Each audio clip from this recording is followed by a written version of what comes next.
Hello दोस्तों, welcome back to my YouTube channel. दोस्तों, आज हम जे ट्रैक मशीन जो कि इंजीनियरिंग डिपार्टमेंट के अंतर्गत आता है उसका कंप्लीट जॉब प्रोफाइल देखने वाले हैं। इसका हम लोग वर्किंग देखेंगे।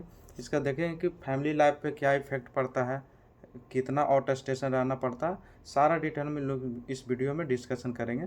तो वीडियो के अंत तक बने रहे, आपका जितना भी डाउट होगा सारा डाउट इसमें क्लियर हो जाएगा। देखिए, जेई ट्रैक मशीन जेई का जितना ग्रेड पे कितना होता है, 4200 ग्रेड पे होता है, लेवल 6 होता है, जो कि जितना भी जेई रेलवे में है सबका ग्रेड पे सेम है। हम लोग सबसे पहले डिस्कशन करेंगे वर्किंग का। ट्रैक मशीन जेई का वर्किंग क्या है। देखिए, सबसे पहले वर्क का नेचर क्या है कि इसमें शिफ्ट वाइज ड्यूटी नहीं रहेगा। इसमें कोई भी ड्यूटी शिफ्ट वाइज नहीं है। जैसे और भी डिपार्टमेंट क्या होता है, शिफ्ट वाइज ड्यूटी रहता है। किसी का 8 घंटा का शिफ्ट है, किसी का 12 घंटा का शिफ्ट है। लेकिन इसमें क्या है, इसमें शिफ्ट वाइज ड्यूटी नहीं रहेगा। इसका ड्यूटी का नेचर कैसा है, ब्लॉक बेस्ड रहता है। ब्लॉक बेस्ड मतलब क्या है कि हमको जिस ट्रैक पे काम करना है उस ट्रैक पे मतलब काम करने से पहले ब्लॉक लिया जाता है। मतलब कि उस ट्रैक पे ट्रेन का परिचालन जो भी है वो बंद कर दिया जाता है। ठीक है। दूसरा चीज़ में क्या है कि जनरली जो ब्लॉक मिलता है, जनरली ब्लॉक मिलता है दिन में ही मिलता है। बहुत रेयर होता है, बहुत इमरजेंसी है तो रात में आपको काम करना पड़ेगा, नहीं तो दिन में ही काम हो जाता है। ठीक है। उसके बाद हम लोग देखेंगे, सबसे पहले हम लोग डिस्कस ये करते हैं कि जो रेलवे ट्रैक है वो किस डिपार्टमेंट के अंतर्गत आता है। देखिए, रेलवे जो ट्रैक है वो सिविल इंजीनियरिंग डिपार्टमेंट के अंतर्गत आता है। ठीक है। लेकिन इस पे काम करने के लिए हमको इलेक्ट्रिकल, मैकेनिकल, इलेक्ट्रॉनिक्स का भी ज़रूरत पड़ता है। लेकिन जितना मतलब आप देख सकते हैं कि इलेक्ट्रिकल, मैकेनिकल और इलेक्ट्रॉनिक्स वाले जितना जो काम करते हैं वो सभी किसके अंदर में काम करते हैं, सिविल इंजीनियरिंग डिपार्टमेंट के अंदर में काम करते हैं। ये मशीन की आवश्यकता पड़ती है। ठीक है। तो वो जो मशीन का जो इंचार्ज होता है वो कौन होता है, जेई ट्रैक मशीन और एसएससी ट्रैक मशीन रहता है। क्योंकि इसलिए मतलब कि हम लोग मैन्युअली काम तो कर नहीं सकते हैं, क्योंकि जो भी ट्रैक पे काम होता है बहुत हेवी वर्क होता है। और दूसरा चीज़ क्या है कि इसमें जो ब्लॉक मिलता है वो लिमिटेड टाइम के लिए मिलता है। तो हमको ब्लॉक जो लिमिटेड टाइम मिला उसके विद इन पीरियड हमको उसको क्या करना है, काम को फिनिश करना है। अगर देखिए मैन्युअली हम लोग करते हैं तो क्या होगा कि मैन पावर के हेवी रिक्वायरमेंट होगा लोग, जो कि बहुत मुश्किल है। फिर हम देखते हैं कि हमको विद इन मतलब टाइम पीरियड के अंदर में हमको काम करना पड़ता है। इसके लिए क्या है कि हमको मशीन की ज़रूरत पड़ता है। उसी मशीन को हम लोग क्या बोलते हैं, ट्रैक मशीन बोलते हैं। और उसका इंचार्ज कौन होता है, जेई और एसएससी होगा। जो ट्रैक मशीन जेई होगा, जो ट्रैक मशीन एसएससी होगा, वो उस ट्रैक मशीन का इंचार्ज होगा। जेई और एसएससी का काम बताने से पहले थोड़ा सा मैं ये बताना चाहूँगा कि देखिए कौन कौन सा ट्रैक मशीन यूज होता है, कितने टाइप का होता है। तो हम लोग टाइप्स ऑफ ट्रैक मशीन थोड़ा देखते हैं। ठीक है। इसको थोड़ा ओवरव्यू सिर्फ देंगे। इसको डिटेल वीडियो हम सेपरेट बनाएंगे टाइप ऑफ ट्रैक मशीन का। पे दिख रहा होगा टाइपिंग मशीन। देखिए, टाइपिंग मशीन का क्या काम है। देखिए, जैसे क्या है कि पटरी ना कभी कभी क्या होता है वो टेढ़ा मेढ़ा हो जाता है। तो पटरी को सीधा रेखा में रखने के लिए हम लोग टाइपिंग मशीन का यूज करते हैं। देखिए, टाइपिंग मशीन ना इसके बहुत सारा मॉडल है, 4-5 तरह का मॉडल है, जो कि बाद में हम लोग डिस्कस करेंगे। लेकिन इसका बेसिक का क्या काम क्या है कि जो पटरी को हमेशा सीधा रखना है, अलाइनमेंट उसका करेक्ट रखना है, इसका काम है। के पास डिस्प्ले पे मशीन का टाइप ऑफ मशीन दिखा रहा है, वो क्या है, डायनेमिक ट्रैक स्टेबलाइजर। तो देखते हैं कि डायनेमिक ट्रैक स्टेबलाइजर का क्या काम होता है। देखिए, आप ट्रैक पे देखे होंगे कि जो जितना भी ब्लास्ट रहता है, गिट्टी रहता है, उसको एक पार्टिकुलर शेप में उसको मेंटेन करने के लिए जो हम लोग मशीन यूज करते हैं उसी को हम लोग बोलते हैं डायनेमिक ट्रैक स्टेबलाइजर। अब तीसरा क्या है, ब्लास्ट हैंडलिंग मशीन। देखिए, ब्लास्ट हैंडलिंग मशीन का क्या काम है। देखिए, यहाँ पे हम देख रहे हैं ब्लास्ट हैंडलिंग मशीन का क्या काम है कि जो कहीं कहीं पे गिट्टी कम हो जाता है, कहीं कहीं पे गिट्टी मतलब कम बेसी होता है, उसको शेप देने के लिए, उसको भरने के लिए किसका मशीन का यूज करते हैं, ब्लास्ट हैंडलिंग मशीन का। इसलिए देखिए इसका नाम में भी है ब्लास्ट हैंडलिंग। जितना ब्लास्ट से रिलेटेड काम रहेगा ये सारा ये मशीन काम करता है। ट्रैक लेइंग मशीन का क्या काम है, जितनी भी नई लाइन बिछती है उसमें यूज होता है ये, इस मशीन को यूज हम लोग करते हैं नई लाइन बिछाने के लिए। अब एक और मशीन है जिसका नाम देख रहे हैं स्पेशल पर्पस मशीन। देखिए, स्पेशल पर्पस ट्रैक मशीन है, उसका क्या यूज है, जितना भी पीवे मटेरियल है उसका लोडिंग अनलोडिंग करने का काम कौन सा मशीन करता है, वह स्पेशल पर्पस मशीन ही काम करता है।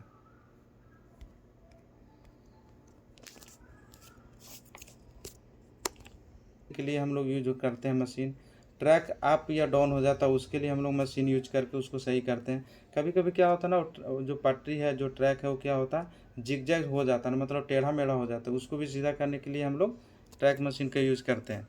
यानी कि जितना भी काम के लिए ट्रैक मशीन का यूज करते हैं,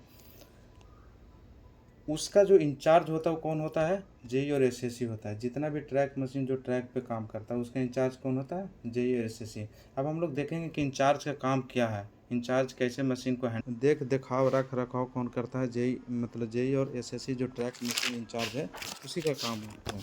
देखिए, एक चीज़ इंश्योर करता है कि मशीन हमेशा फिट और रेडी रहे, किसी भी टाइम ब्लॉक मिलता है उसको काम करने के पहले। इसके लिए मतलब पहले से ही इंश्योर करके रखते हैं कि हमारा जो ट्रैक मशीन है वो फिट है, मतलब काम करने के लिए। ऐसा नहीं कि हम गए वहाँ पे ट्रैक पे काम करना शुरू किया, मशीन ख़राब हो रहा तो बहुत बड़ा इंटरप्शन हो जाता है।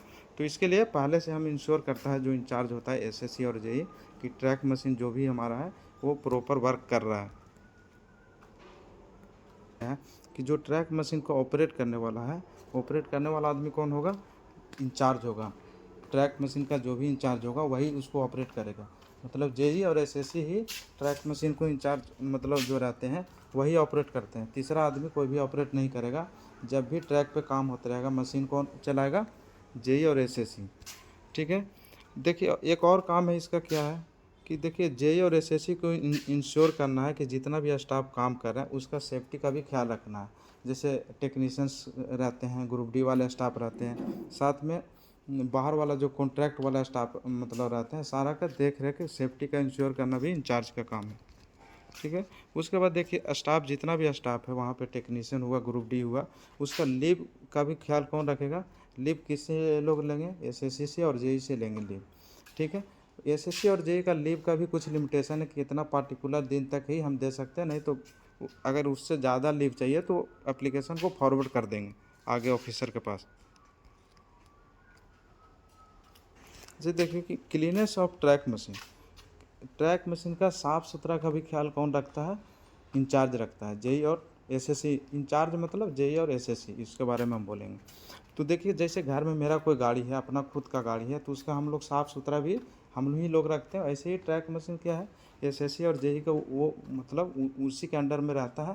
पूरा ख्याल मशीन का रखना पड़ता है उसी को। देखिए, सबसे बड़ा प्रॉब्लम कहाँ इस पे आता है, जब मशीन अगर ख़राब हो जाता है तो इसमें थोड़ा दिक्कत होता है इंचार्ज को। क्या होता है, इसको एनी हाउ उसको ठीक करना है, फिट करना है, काम करने लायक बनाना है। तो थोड़ा सा यहाँ पे जिम्मेवारी बढ़ जाता है। यहाँ पे रिस्पॉन्सिबिलिटी एसएससी और जेई को है कि मशीन बिल्कुल फिट रहना चाहिए। टॉपिक है इसका, फैमिली लाइफ कैसा होगा। जो भी ट्रैक मशीन वाले जो जेई हैं, एसएससी हैं, उनका फैमिली लाइफ कैसा रहेगा वो बहुत चीज़ पे डिपेंड करता है। देखिए, बेसिकली जो ट्रैक मशीन का जेई और एसएससी है वो किसके अंडर में काम करते हैं, डिवीज़न के अंदर में काम करते हैं। तो उनको डिवीज़न के मतलब जितना भी डिवीज़न का एरिया है, जितना भी मतलब ट्रैक मेंटेनेंस से रिलेटेड काम होगा, सारे जगह वो उनको जाना पड़ेगा। उनका ड्यूटी देखिए कैसा रहता है, 21 दिन कंटिन्यू ड्यूटी रहता है और 9 दिन रेस्ट मिलता है। मतलब आप सोच के चलिए कि डिवीज़न से हमेशा मतलब वो बाहर ही रहेंगे, हेडक्वार्टर से बाहर ही रहेंगे। तो ऐसे केस में थोड़ा फैमिली रखने में थोड़ा मुश्किल है।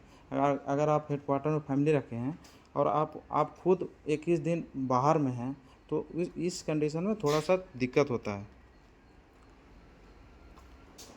वर्किंग की बात करें तो देखिए, जो जेई ट्रैक मशीन है या जेई एसएससी है ट्रैक मशीन का, या ग्रुप डी और टेक्नीशियन जितना भी है ट्रैक मशीन का, उनका क्या है कि 21 दिन वर्किंग डे रहता है। 21 डे कंटिन्यू वर्किंग रहेगा। उसके बाद देखिए सबसे इम्पोर्टेंट बात क्या है, उनको 9 दिन रेस्ट मिलता है। 21 दिन ड्यूटी करने के बाद उनको 9 दिन रेस्ट मिलेगा। ये हर एक मंथ में ऐसे ही सिस्टम चलता है। देखिए, ये वाला 9 दिन जो रेस्ट है, रेलवे में अदर डिपार्टमेंट में कोई भी ऐसा प्रोविज़न नहीं है। सिर्फ ट्रैक मशीन ही ऐसा है जिसमें 9 दिन रेस्ट मिलता है। और ये 9 दिन नौकरी करने वाले के लिए बहुत इम्पोर्टेंट हो सकता है। कैसे, क्या आप बिना कोई छुट्टी लिए हुए रेस्ट में आप घर आ जा सकते हैं। मंथली आप 1 वीक घर में रह सकते हैं। तो ये सबसे पॉजिटिव पॉइंट ये ट्रैक मशीन जे का ये हो जाता है। तो बहुत बहुत लोगों का सवाल ये रहता है कि हम 21 दिन बाहर रहेंगे तो कैसे, हमारा रहने का सुख सुविधा क्या है, हम कैसे मैनेज करेंगे बाहर। तो देखिए, इसके लिए रेलवे ख्याल रखता है कि हमारा स्टाफ को कैसे रखना है बाहर 21 दिन कंटिन्यू, उसके लिए देखिए रेलवे क्या करता है कि एक रेस्ट रूम कोच प्रोवाइड करता है, जिसको कैंपिंग कोच बोलते हैं। ठीक है, आपको मूलभूत सुविधाएं जो आपको ज़रूरत है वो पूरा लैस रहेगा, सुविधा से लैस रहेगा। ऐसा नहीं कि सिर्फ डब्बा है, आपको डब्बा दिख रहा है, ऐसा सिर्फ नहीं है कि सिर्फ डब्बा रहेगा। इसमें एसी लगा रहता है। दूसरा चीज़ इसमें किचन बाथरूम में रहेगा, किचन भी रहेगा, प्लस में इसमें बाथरूम भी रहेगा। ठीक है, इवन देन इसमें क्या होता है ना, जनरेटर वगैरह भी रहता है। मान लिया पावर कट हो गया तो आपको मतलब अपना सर्वाइव के लिए वहाँ पे जनरेटर भी रहता है, मतलब सारा सुख सुविधा रहेगा इसमें। ठीक है, सबके लिए अलग अलग कंपार्टमेंट बना रहता है। एसएससी जेई के लिए अलग कंपार्टमेंट है। तो एक बहुत अच्छा सा माहौल रहता है, सारे स्टाफ काम करते हैं, उसी में खाना बनाते हैं, उसी में खाते हैं, मस्त 21 दिन रहते हैं, फिर 9 दिन सब अपने अपने घर इंजॉय करते हैं।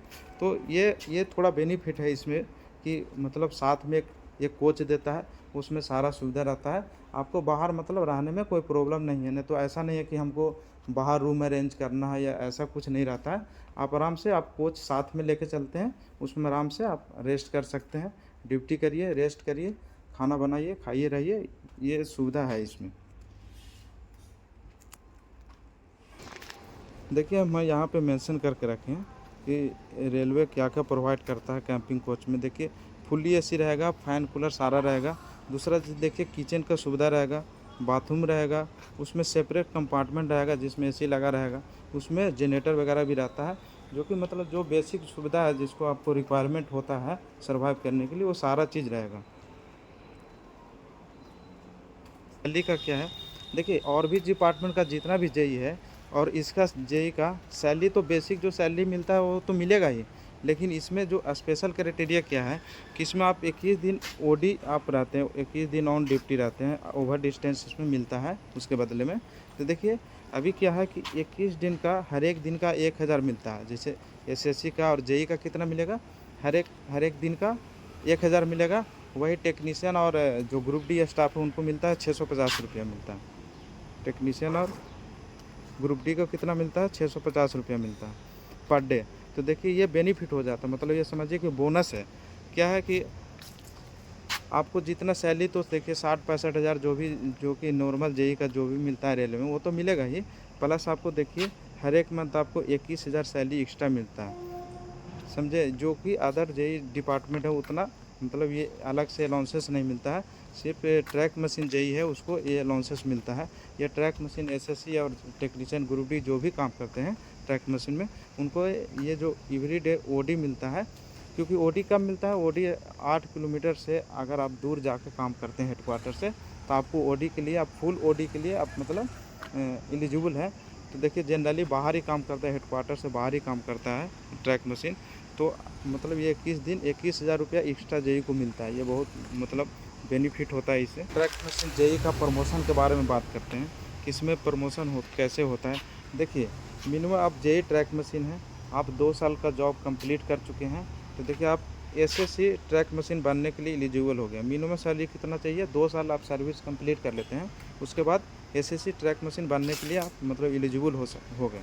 मतलब आपको अगर वैकेंसी क्रिएट होता है तो आप एसएससी बन जाएंगे। देखिए ये जो आप 3 पोस्ट देख रहे हैं, एडीएन, डीएन और सीनियर डीएन, ये सारा क्या है, गैजेटेड पोस्ट है।